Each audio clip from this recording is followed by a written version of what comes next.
This was in Mangalore, and she had come from Mysore with a few volunteers from Mysore. So in the morning when we went for the games, there were a few new people, and there was this one person who was everywhere, who was doing all these long frisbee throws with Sadhguru, who was in the ball game everywhere, who was pointedly bent upon getting Sadhguru out. Until then, nobody knew who she was. At the end of the program, Sadhguru introduced her to all of us as a Isha Yoga teacher. And that's the time she was working in a bank. She was so aligned to Sadhguru and always being around him. I remember how she shared about her marriage. When I asked Vijji, how did it all happen? She said that when she met Sadhguru, in that very first meet, we knew each other. That's it, and that's marriage for me.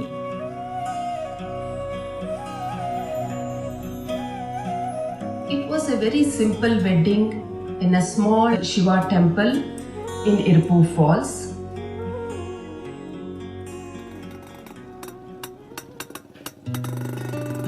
At that time, Sadhguru was, he was developing a farm. And everything that happened in the farm, she would know, she would be there whenever she could.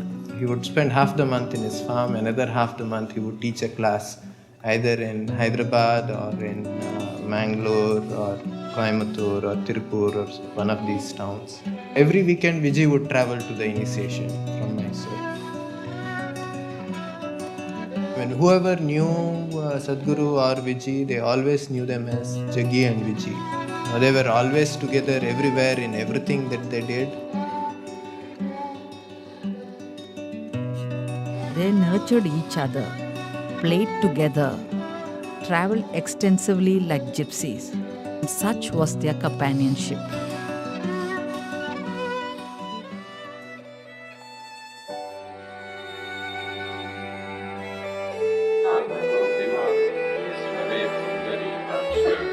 She did yoga only because it means something to me. She didn't do yoga for her health, she didn't do yoga for her well-being, she didn't care about her well-being. She did yoga only because it means something to me. I'm talking about it, so she was doing it. Any number of times she openly spoke about it to people. She wanted to do something that means something to me.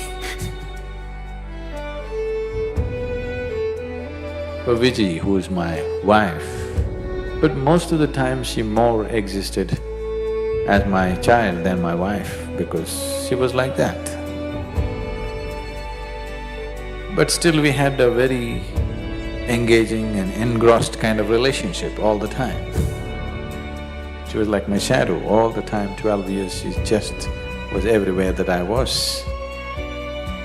She organizes the yoga program, she goes around, works throughout the day, she does everything.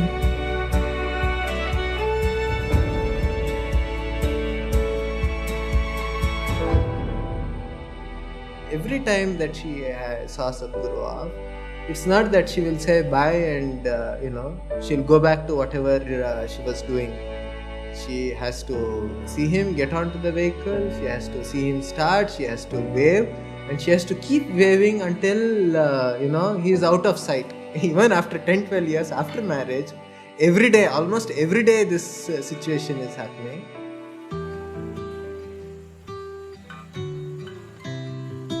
She was very deeply devoted to Sadhguru as a person. She also constantly maintained an overt posture that she had nothing to do with spirituality. She was only interested in Sadhguru the person, who happened to be her husband, and that was her only interest.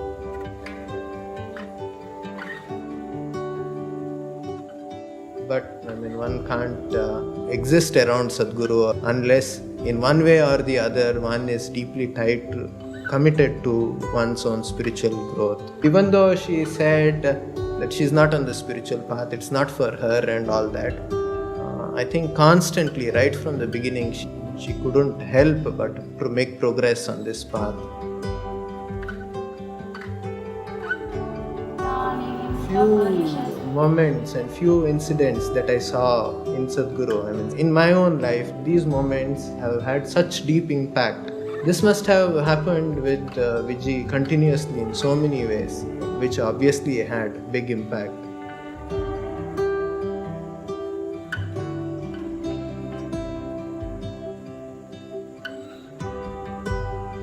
She would go to any extent to kind of stand up for something.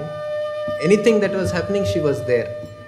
Not because Sadhguru was there and she had to be there as a wife and things like that. No, she felt it because she was also equally wanting that good things happen with people and people benefit from Sadhguru and make use of it.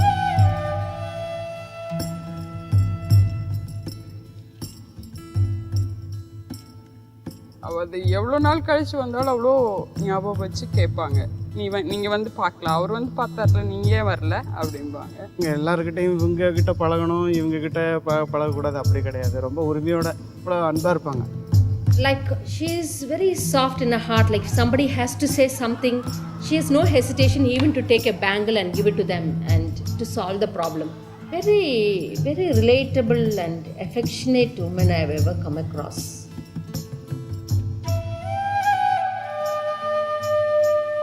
Just like 3 days, 2 days before I had to go to school, I'd be like, Amma, I need to do homework, I need to do homework. The last 3 days, I'd be writing with my right hand, she'd be writing something else with her left hand just to make it seem like it was my work.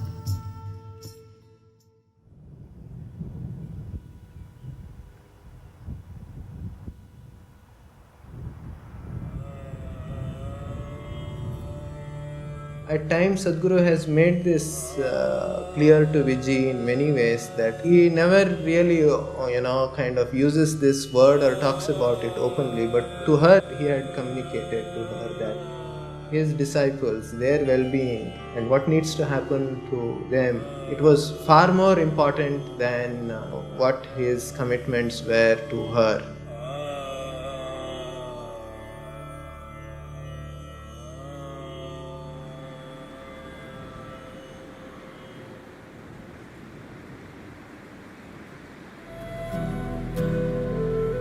Swami Nirmalananda was somebody I knew for a long time. I have met him almost 20 years ago or more in a very strange kind of atmosphere, and ever since then, we've been little dallying with each other. 96 sometime early, we went to BR Hills, me and Vijay went there once. Radhe also was there at that time. We were talking to him and he said, next year, January, when the Uttarayana comes, I want to leave. I asked him why. He said, I've lived as a yogi, but I don't want to live as a rogi. I want to die as a yogi. He was asking me, I really not clear about how to leave. He had built a small samadhi for himself. Will it work? What will happen? This and that. That's the first time I opened up to a completely different thing, and I spoke to him certain details about what is it that stops a person from leaving, what is it that makes a person leave. Vijay was there, she was listening to all this and she burst out into tears and she cried and cried and cried. So I just ignored her and continued to speak to him. Then he was also weeping off and on and asking me questions and we went into great detail of many things which usually I've never spoken anywhere.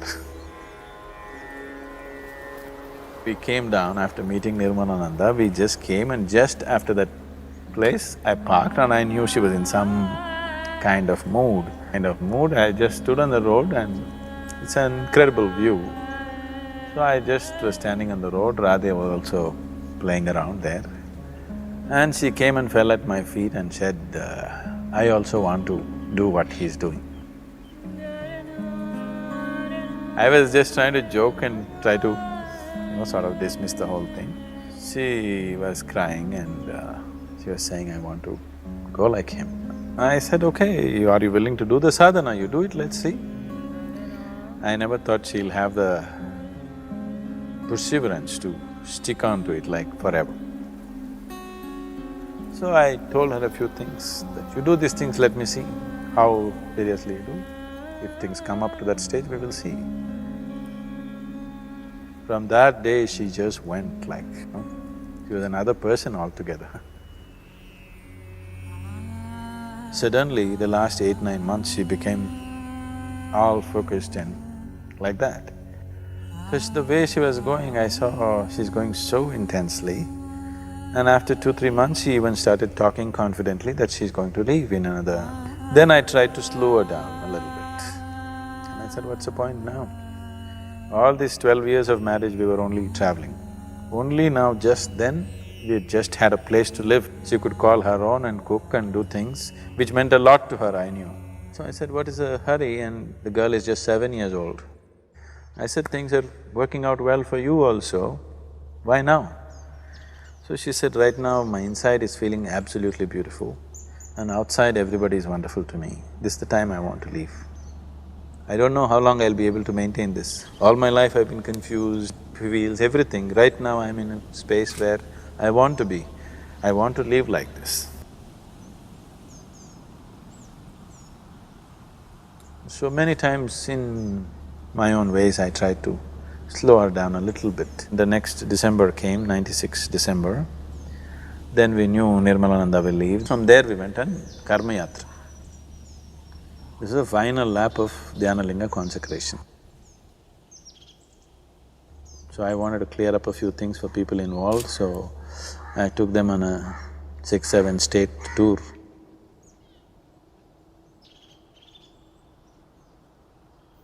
I have nothing much to say. This 12 days trip is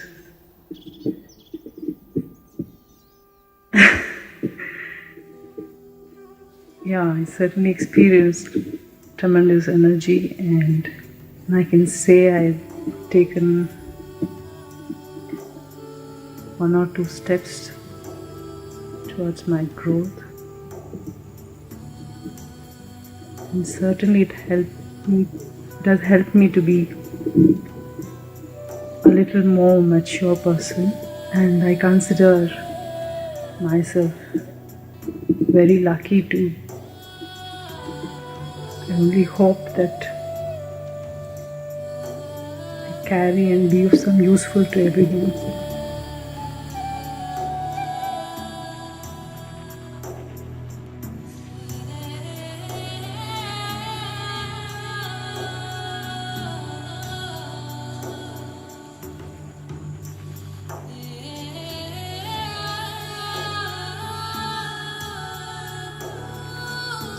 By now, after the Karma Yatra, she was all glowing like a full moon. People who saw those last few weeks, they could clearly notice she was like blown like a full moon. Then I had to tell them, she says she's going to go shortly. They wouldn't believe it. I said, that's how it is. December Paurnami onwards, she started serving the people. 3 Paurnami, she wanted to cook and serve and she wants to leave. Then on 21st, we dropped Radhe at school. And that's when she was talking to Radhe already that I won't be there after some time. The girl was just about fine, she didn't take that, and we came back 21st evening from Ooty. 23rd evening is when she left.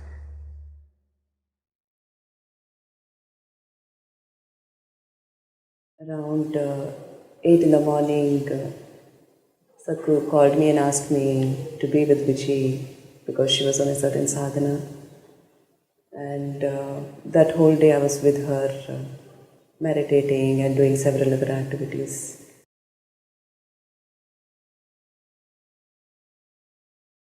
Shambho, Shambho, Shambho, finished. It was… Just before that she went out, about 6:11, 6:12, that's the time. About 6 o'clock, she went out, she wanted a rose flower.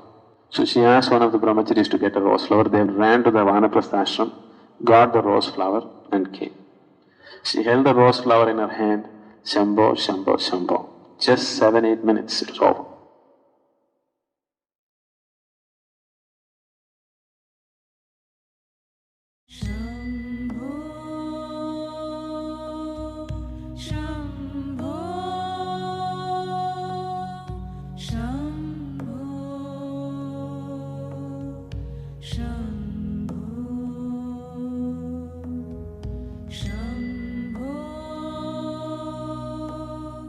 Shambho,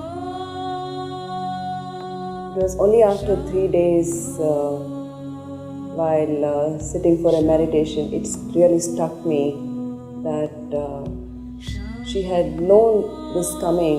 It's like her Mahasamadhi is just a promise to me. So if you really, that's what you want, it's a possibility. Like if you're so intensely seeking something as an ultimate, you can attain it. But definitely Vijay's Mahasamadhi was a tremendous blow to my logical way of looking at life. அது மாதிரி யாருமே பார்க்கல அவங்க. But within அவ்வளோ தீர்வாக இருந்திருக்காங்க, தீவிரமாக இருந்திருக்காங்க. The Mahasamadhi, of course, proves something like that. You know, what was not visible, what was not overtly visible to people's eyes, it's almost like something else worked on. Constantly something else was working with her, and all the time.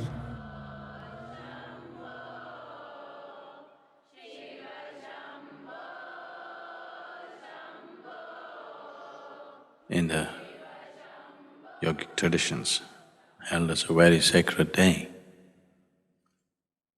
because many beings, either out of intent or just sucked into it, either chose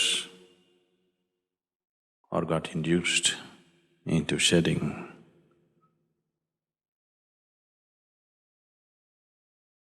their physical bodies on this day consciously. So many have done this in this tradition. Even here at Isha, we witnessed a great event for Vijji, who had neither any sadhana behind her, nor did she have any great knowledge. With the simplicity of her emotion and the intensity of her focus towards what she wanted, this happened too effortlessly. The effortlessness which even accomplished yogis would go through a little bit of struggle to do such things. It happened too effortlessly. There are many ways to attain. Through pure energy or awareness or absolute selflessness or through devotion.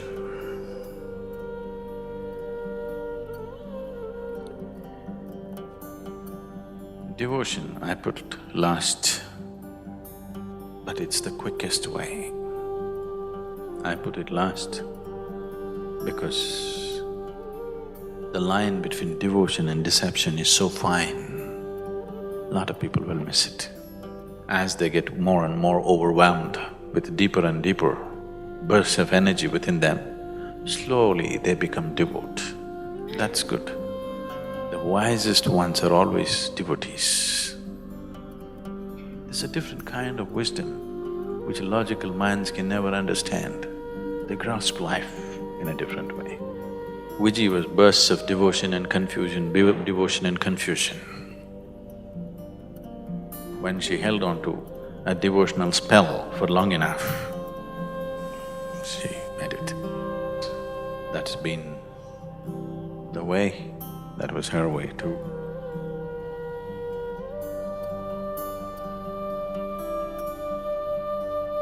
So three things that she would have been very happy and proud to see was the glorious way in which Dhyanalinga consecration happened in spite of her absence at that time, and of course everything else that is happening with Isha. And the last, but for her it wouldn't have been the least, is that her daughter she's become a young woman.